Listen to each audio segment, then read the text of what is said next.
13ஆம் அதிகாரம். அந்தியோகியா பட்டணத்திலுள்ள சபையிலே பர்னபாவும் நீகர் எண்ணப்பட்ட சிமியோனும் சிரேனே ஊரானாகிய லூகியும் கார்பங்கு தேசாதிபதியாகிய ஏரோதுடனே கூட வளர்க்கப்பட்ட மனுயீனும் சவுலும் தீர்க்கதரிசிகளாயும் போதகர்களாயும் இருந்தார்கள். அவர்கள் கர்த்தருக்கு ஆராதனை செய்து உபவாசித்துக் கொண்டிருக்கிற போது பர்னபாவையும் சவுலையும் நான் அழைத்து ஊழியத்துக்காக அவர்களை பிரித்து விடுங்கள் என்று பரிசுத்த ஆவியானவர் திருவுளம் பற்றினார்.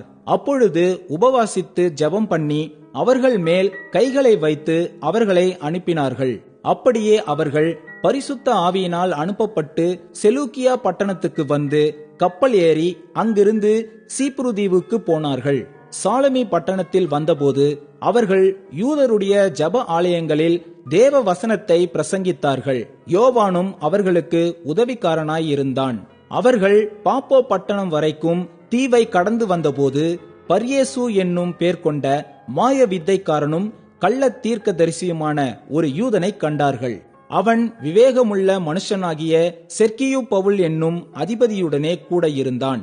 அந்த அதிபதி பர்னபாவையும் சவுலையும் அழைப்பித்து அவர்களிடத்தில் தேவ வசனத்தை கேட்க ஆசையாயிருந்தான். மாய வித்தைக்காரன் என்று அர்த்தங்கொள்ளும் பேரையுடைய அந்த எலிமா என்பவன் அதிபதியை விசுவாசத்தினின்று திரும்பும்படி வகை தேடி அவர்களோடு எதிர்த்து நின்றான். அப்பொழுது பவுல் என்று சொல்லப்பட்ட சவுல் பரிசுத்த ஆவியினால் நிறைந்தவனாய் அவனை உற்று பார்த்து, எல்லா கபடமும் எல்லா பொல்லாங்கும் நிறைந்தவனே, பிசாசின் மகனே, நீதிக்கெல்லாம் பகைஞனே, கர்த்தருடைய செம்மையான வழிகளை புரட்டுவதில் ஓயமாட்டாயோ? இதோ இப்பொழுதே கர்த்தருடைய கை உன்மேல் வந்திருக்கிறது. சில காலம் சூரியனை காணாமல் நீ குருடனாயிருப்பாய் என்றான். உடனே மந்தாரமும் இருளும் அவன் மேல் விழுந்தது.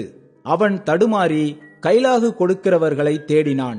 அப்பொழுது அதிபதி சம்பவித்ததைக் கண்டு கர்த்தருடைய உபதேசத்தை குறித்து அதிசயப்பட்டு விசுவாசித்து